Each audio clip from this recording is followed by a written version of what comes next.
Welcome to the Faith and Trauma Center podcast, a unique approach to exploring the intersections of religion, trauma, sacred spaces, and mental health. Each month, we choose a different topic to discuss weekly from different perspectives. The first week, we explore the faith, community, and clergy perspective. The second week, the mental health practitioner perspective. The third week, the perspective of individuals working to heal from religious trauma. And the fourth week, we invite a special guest who has been impacted by our monthly topic to join us. This format follows the design of the Faith and Trauma Center's 3 pathways for resources and education. We invite you to explore all the additional material that we offer at faithandtraumacenter.org. Let's jump into this week's conversation. Hey, everybody. Welcome back to the Faith and Trauma Center podcast. I am one of your hosts, Christy Love, and I am joined by my very good friend, Holly Madden. So it's good to see you again. We're on Zoom recording across the country, across the time zones. So we got to be on Zoom last night to go FaceTime together last night. We watched the Chiefs game together. So that was fun. Yes. Watched. I feel like you were hardcore serious, committed to the game. I appreciated your attempts. Tempted to be concerned. Yeah. Except when you got excited that the other team's jerseys looked cooler. So you thought they should win for a while. I realized that they had pretty jerseys. It was a pretty color choice. Whoever was on that team choosing colors was, I'm not even going to say the team name because I don't want to. Okay, they won, so we don't need to talk about them. It's fine. So anyway, but we don't always get to see each other. So it's good to see you 2 days in a row, friend. Oh, it's nice. Yeah. So we're coming into this space today a little unscripted and without a game plan because, realizing that things aren't working is kind of hard. And I think you and I have both come into this new podcast, right? This was a new season with our rebrand after switching gears from Flip Table Collective, the organization. We rebranded this summer as Faith and Trauma Center, and the podcast switched, and we kind of did a fresh start, right? With Faith and Trauma Center podcast. We'd been doing the Flip Table Theology podcast for several years and had some hosts over the years step away. And for you and I, we just felt like it was really great to have a clean slate and a fresh start. So, sometimes you have the greatest of plans. Like, I'm pretty good at plans. Sometimes I have the greatest of plans. And really good at plans. I'm really good at plans, but I am also really good at overcomplicating the crap out of things and stressing you out. So let's talk about that. Slightly. Do I? We'll use that word stress lightly. Okay. Hold on just a second. Yes. You want to say hello? Hello. Hi, Hudson. Oh, Ann and Ellie. Hi, guys. Hello. Hello. How are we? Good. I like Is your that- hair, Ellie. I Is like that your heart that I gave you? It is my heart that you gave You wanna say me. hi to the world. Hello, world. Ellie, one of these days, we need you to come be a podcast guest. Actually, that's Okay. a brilliant idea. Would be better. I'm going now, world. Bye-bye. Bye, world. Okay. I spoke it into being. You did. Okay. Right. Exciting. So where were we? Oh yeah, we were talking about how I stress you out.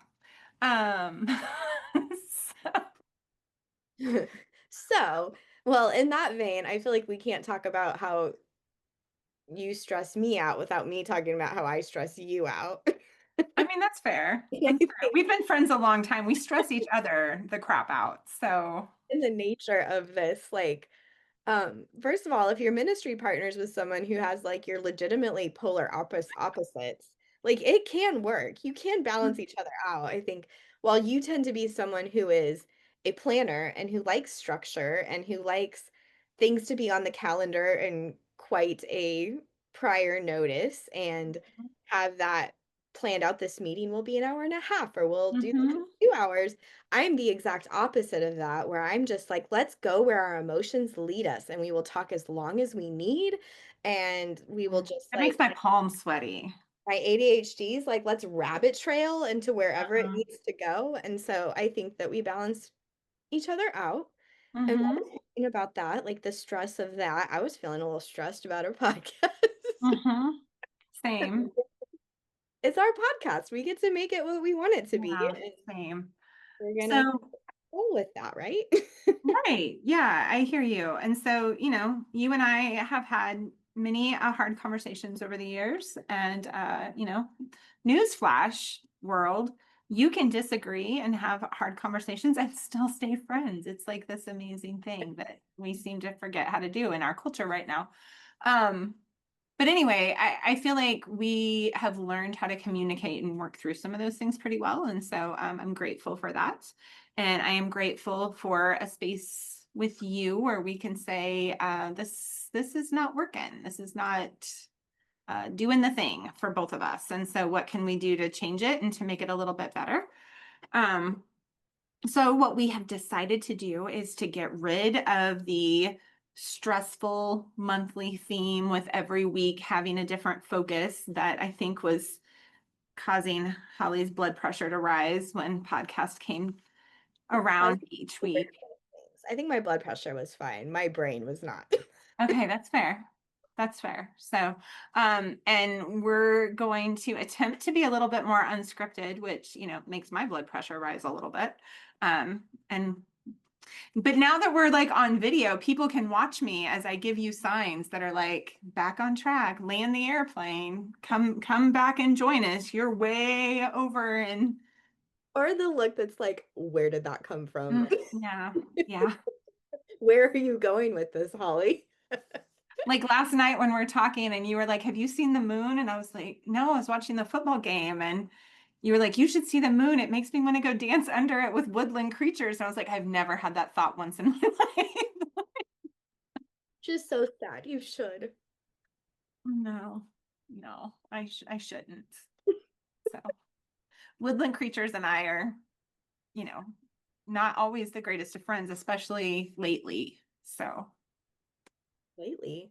yes, lately they have boundary problems and I am having an issue. Oh. Yes. Yes. Yes. Now you have to talk about it.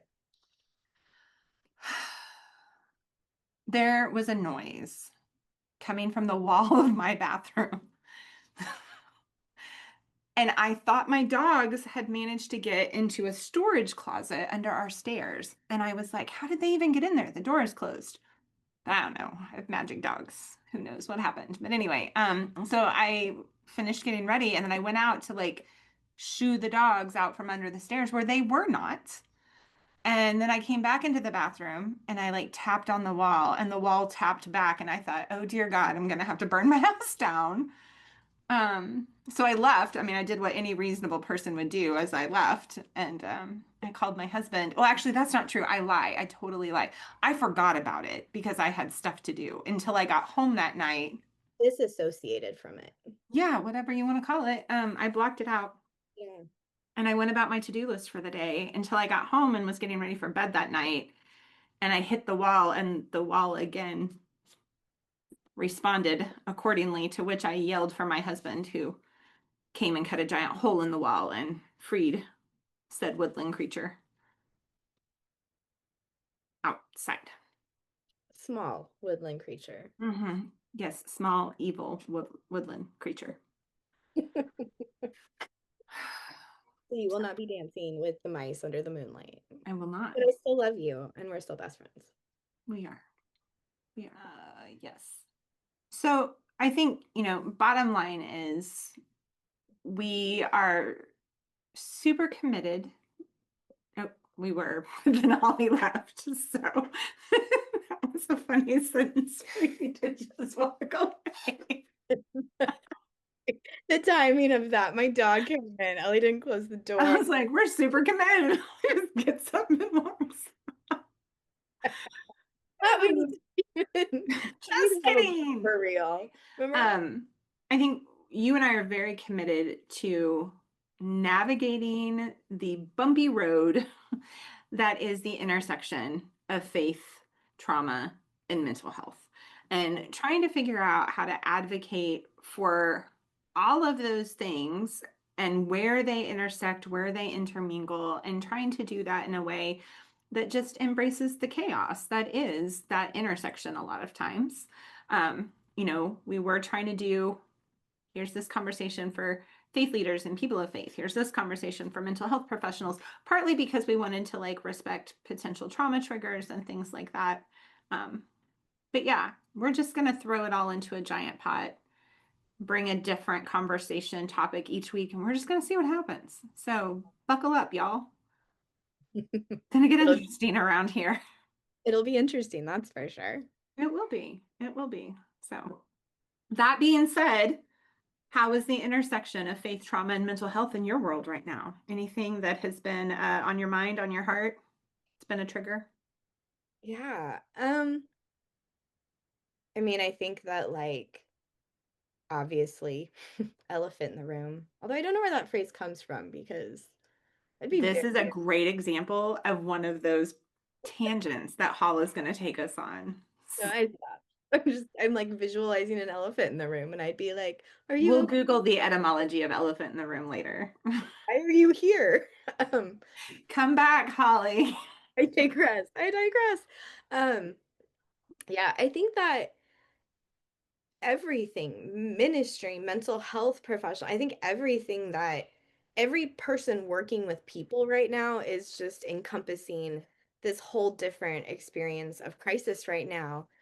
I think just the weight of this world right now, nothing makes sense. Nothing that used to work is working.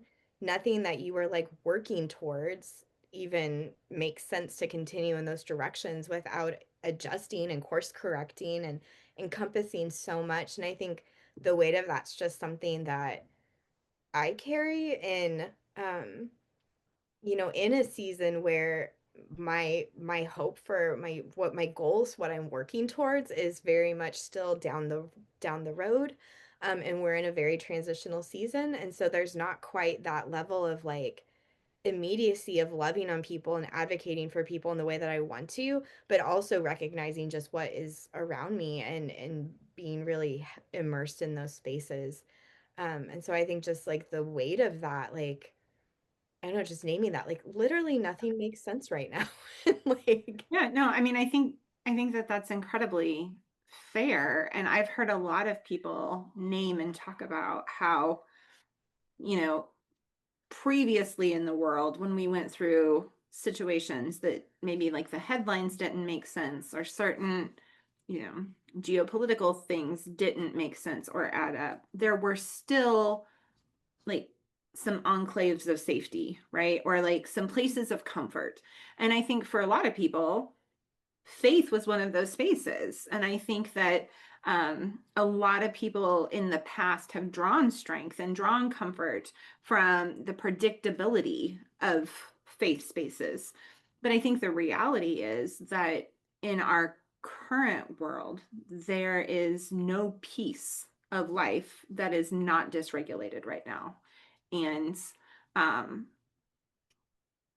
think our faith language that at once was often comforting is now being appropriated and twisted and used for harm and used to justify things that are harmful to others and are being used in ways that are completely antithetical to its context. And so I think for a lot of people, faith doesn't feel like a safe space either. And the world doesn't feel like a safe space. And mental health is incredibly dysregulated right now. And so you absolutely have this intersection that's just a dumpster fire. And I yeah, think it's important to name that. You're right. yeah. And I think there's something that I'm seeing, like I see this on this like broad context of like in the bigger world, like not near me, and then in the immediacy of people around me, like it's wild how to even name like, oh, I'm a Christian or I believe in Jesus, or even these kind of identifying pieces of like, oh, here's a piece of solidarity is no longer Mhm. solidarity. Like it has to come with like these crazy little like asterisks or something that's like, but I'm someone who believes so much, like I'm affirming and inclusive and I'm and all these different things. And um you know, one of the things that I've gotten myself back involved in this year is working with families in the foster care system a little bit, and that's something that I've done for a long time. I have a huge heart, a huge passion for. In fact, it's so much of the reason I've gone back to school to become licensed, because I found myself engaging with people as this counselor, as this confidant, as someone who was walking with people through those intersections of mental health and crisis and humanitarian experiences, and you know, in social work kind of settings, and all of those different pieces, and how often like faith was interwoven with that.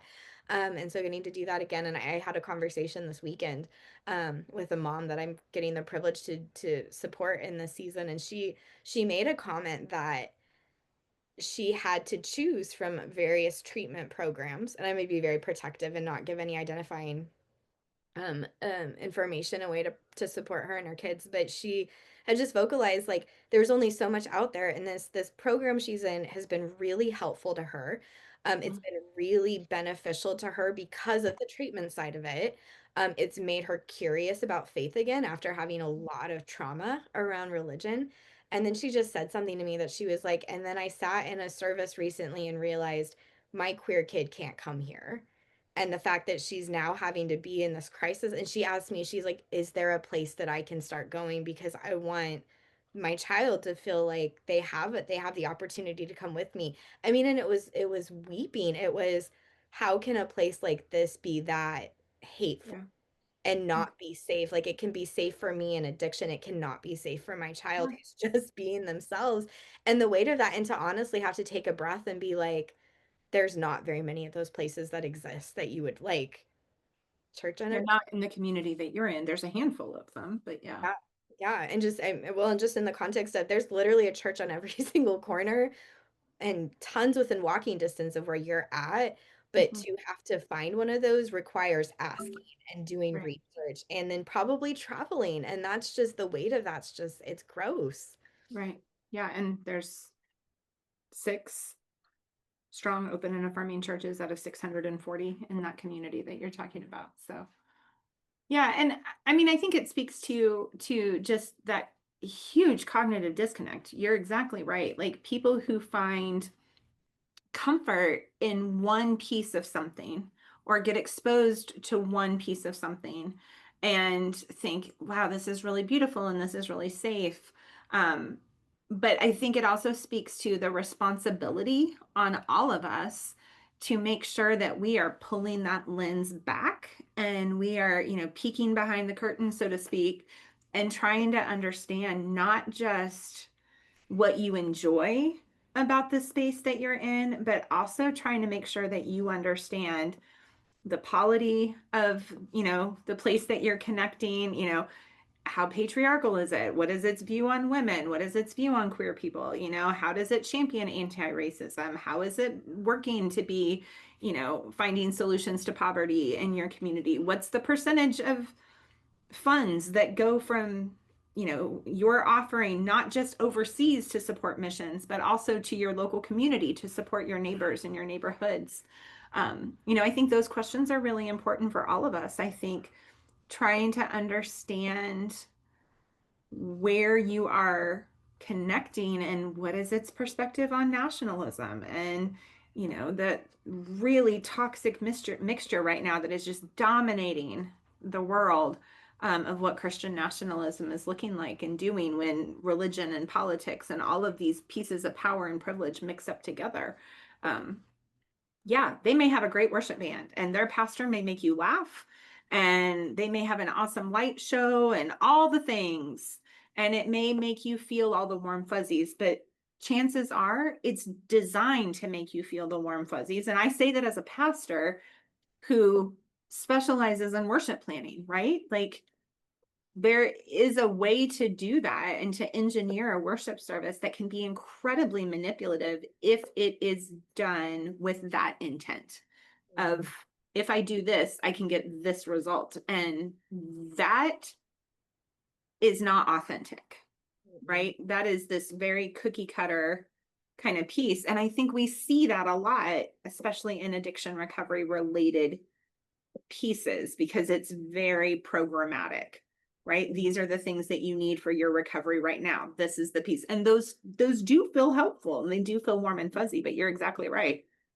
We can develop those blind spots and not see some of the problems. Yeah, and just access, like access to mental health, access to health insurance anymore. Like Yeah. we've been going back and forth because we both have family members right now dealing with dental issues and like access to like support around dental work and even finding places that'll take payment plans. But then do you have the money for a payment plan? Like that, I think that there's just so many aspects of that where sometimes like you have to go to a place because it's the only place that has space that is accessible. And that to me is just like a huge tragedy when we are this incredible country of so much finance and wealth and privilege that should not have to people should not have to suffer that way. Like people should not have to struggle to even find access to something. And I think we see that a lot where sometimes faith places kind of take on something and then that it's the only thing or it's the only thing that's accessible or it's the only thing with space. And to just name that and recognize that sometimes people are in places because they just don't have a different option.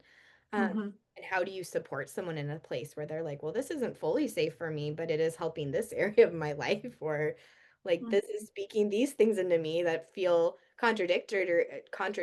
Do I conform or do I, try to combat that? And then that's a whole different level of stress. So Yeah. Yeah, absolutely. Yeah, I think for me, one of the issues at that intersection of faith and mental health and trauma that is definitely heavy on my heart. Um, you know, we're in the early part of October, and I think that there's some really complicated narratives. I've already named Christian nationalism, and like I could spend hours talking about that because that's probably one of my greatest concerns, 100%. Um, but I also think that it's really critical and important that as we are quickly approaching, um, you know, what comes in November and December with holidays, and the fall tends to have just a much more relational, familial kind of dynamic and connection time in it. I think for me right now, my heart is just incredibly heavy for the level of estrangement that we're seeing. And I mean, we've long been watching this trend of increasing levels of family estrangement, specifically parental estrangement, but not exclusively parental estrangement, that's happening within what we would call our affinity groups or our hyper vulnerable groups of people with religious trauma, right? Um, and our queer community would be represented in this, and our neurodivergent community would be represented in that.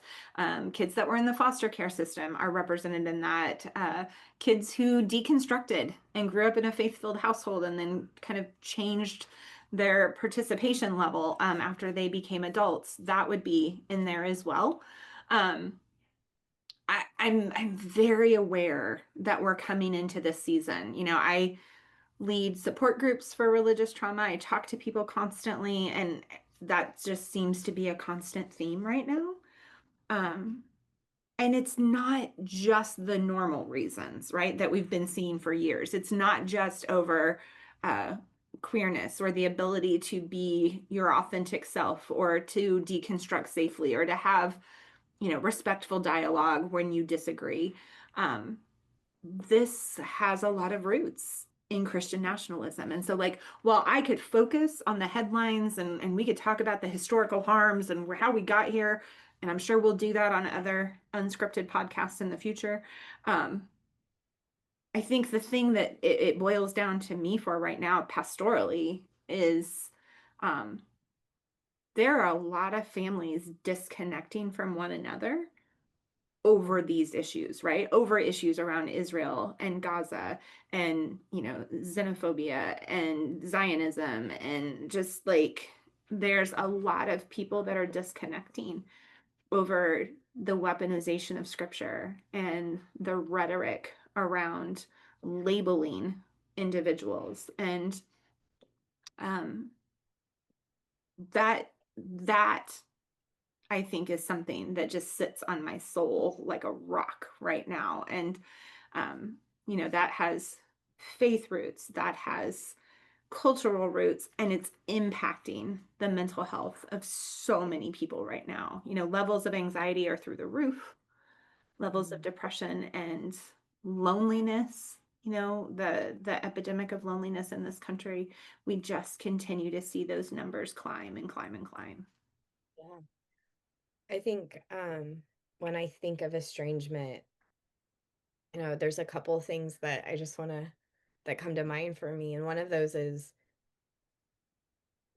there's so many complicated emotions that come with that. And to just name that there are people who have to set a boundary, Mhm. and in that boundary, and maybe it's a physical boundary, like moving away, moving across the country, moving, to out of the house, whatever that looks like. Maybe it's an emotional boundary or whatever. But the fact that it is so complicated when relief is felt because of that, what should be.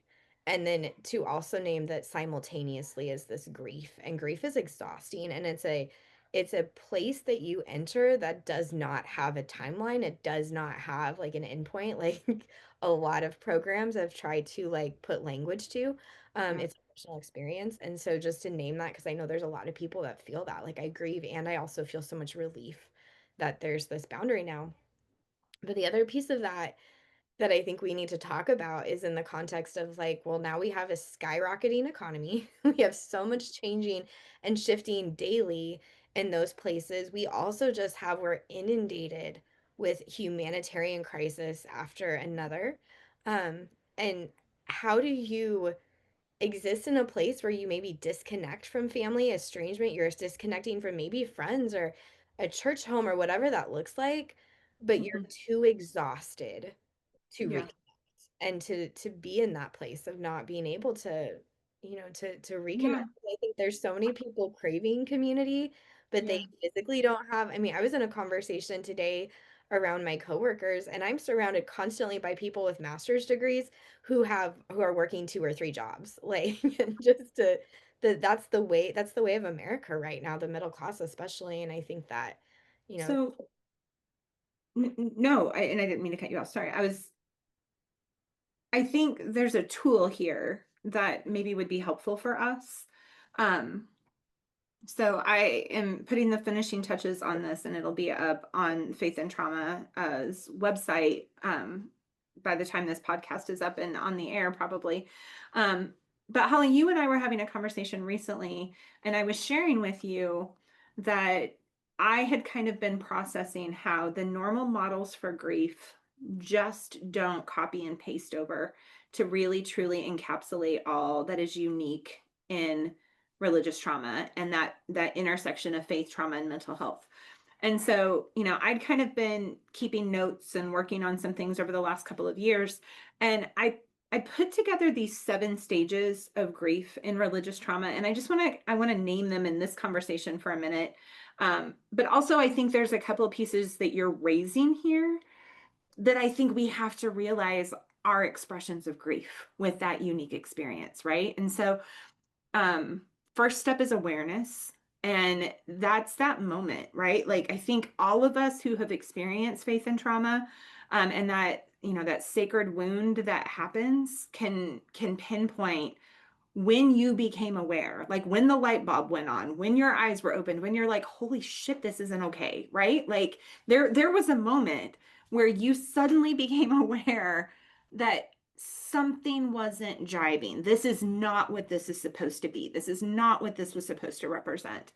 Um, and then I think that sends you quickly into the second stage, right? Which is exploring. Like, I'm going to explore that. And some people, I think, get stuck in awareness for a little while. Like, I'm aware of it, but I am terrified to explore it. Or I'm aware of it, but I'm just kind of numb, or I'm frozen, or I'm stuck. That fight and flight kind of response. Like, oh my gosh, this isn't okay. But if I dig into this, all the dominoes could fall. The house of cards could tumble, right? And so when you make the decision that you can't ignore it anymore, you start to explore it.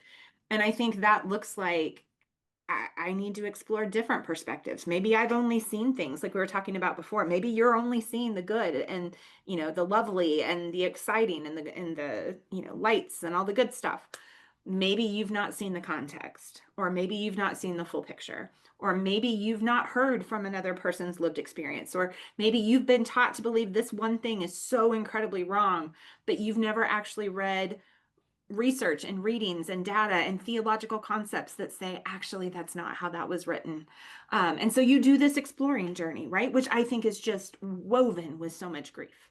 Because as you explore, it's just like this constant barrage of, oh, I wish I would have known that. Or, oh my gosh, I didn't realize. Or, oh, I can't believe it. You know, so it's this kind of like fire hose, it feels like, of grief that comes at you. Which I think takes us into a third step of anger, and just like angry at a lot of things, angry at the injustice of it, angry at our own lack of awareness, angry at the experience you've had, angry of experiences others have had and how they've been harmed in that space. And a lot of times I think it's when we start to get angry because of grief, that's often what starts to put us in conflict with people, right? Like, people around us are willing to turn a blind eye to a point. Like, you're acting like you're a little frustrated or annoyed, or, ooh, I see you reading that book. I'm not sure how I feel about that, but I'm not going to say anything. But when you start saying something and people start feeling like you're getting angry, then it's like, oh, you're getting close to the edge. You're approaching the slippery slope, right? Like, I have to save you from yourself. And so there becomes this conflict with friends and family, with your faith community, with your own like value and belief system, with your own identity. You just said that, like, I think people have a harder time when you are angry. I also think you become less tolerant when you become angry. Exactly. It becomes a time where you're like, oh, I can no longer tolerate being here. Like, Exactly. that jumping point. And Yeah, absolutely. And I think that then you have to make a decision. Like, am I going to live in conflict with people and just keep fighting? Or am I going to step out of the chaos, right, and start to figure out how to regulate? And that may look like therapy. That may look like finding a support group or taking up yoga or doing journaling, or, you know, whatever that needs to look like, taking a break from a faith community for a while, or, you know, putting no contact with some people for, I don't know what those spaces need to be. That's so personal on how we each regulate. But recognizing that regulation is a form of grief, right? Like, this is so big and so much, and I need to figure out how to incorporate the grief into my daily life in a way that is manageable and doesn't try to compartmentalize it or ignore it or just rage, but how do I process through it so that I bring it with me and it becomes part of the path that we're now on together. And I really, think, the foundation of healing, it's the yeah, foundation, like, exactly. it's the foundation of like Hmm. being and like being able to move on to what is next. Like, that is, to me, that's the easiest thing to say. Like, what's the foundation of anything? And it's like being able to regulate. And 100%, I 100%. miss it so much. Right. And again, regulation, I mean, every piece of this, right? Everybody's grief journey is always unique and personal, and it's not cookie cutter. But I think especially in regulation, like, everybody's going to find a path to healing that's their own. And so I can't say this is what worked for me, this is what you should try, right? You know, we can give you 100 different ideas here. You've got to sort through the ideas to find the one. I'm going to try that and see where that leads me.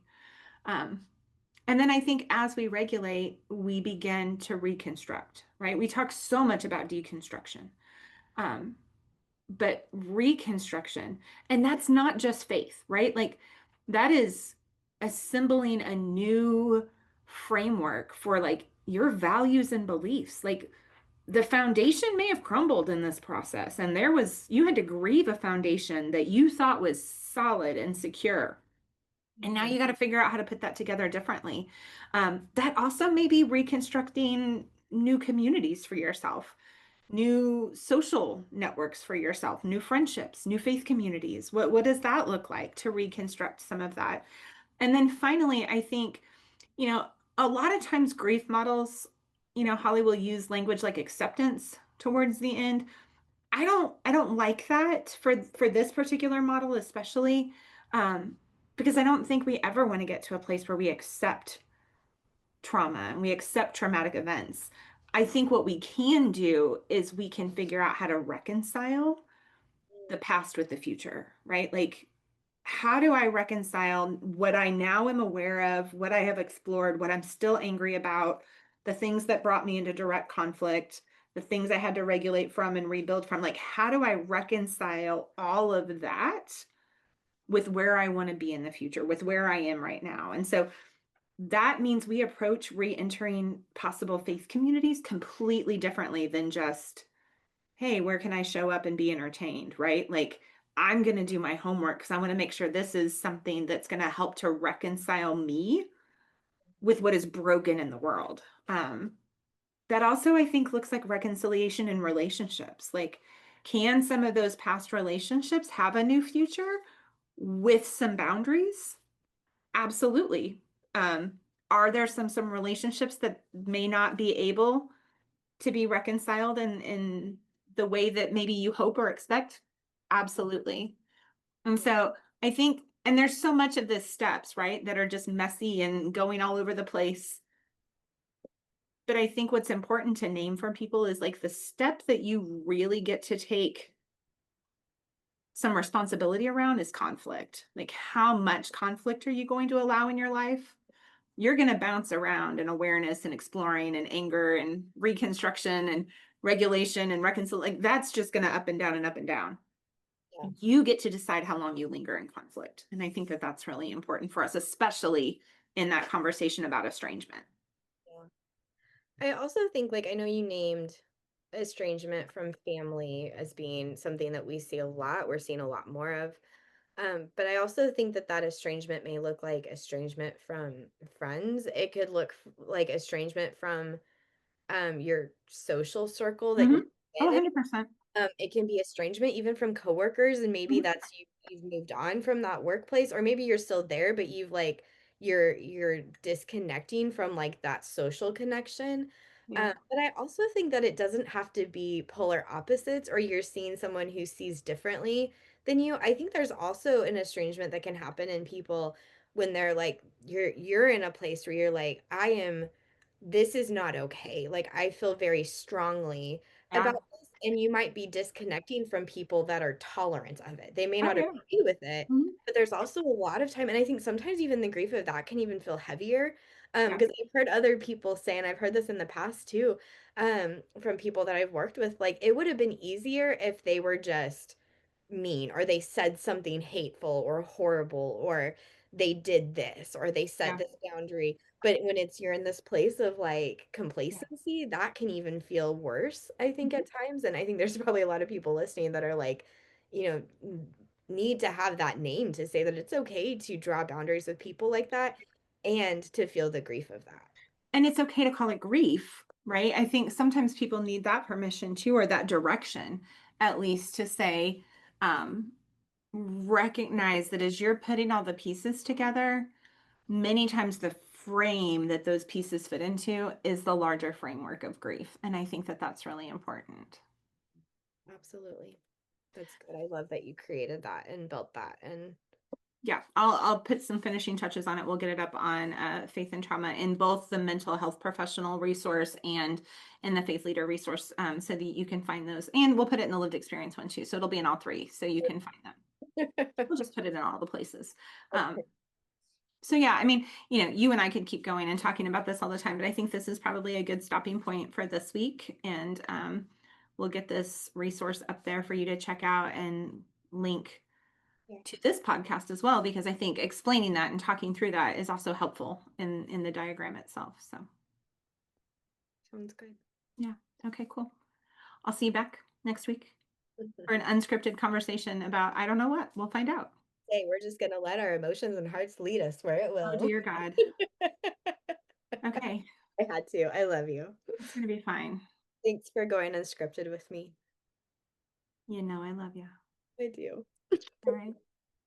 We'll see you guys back next week.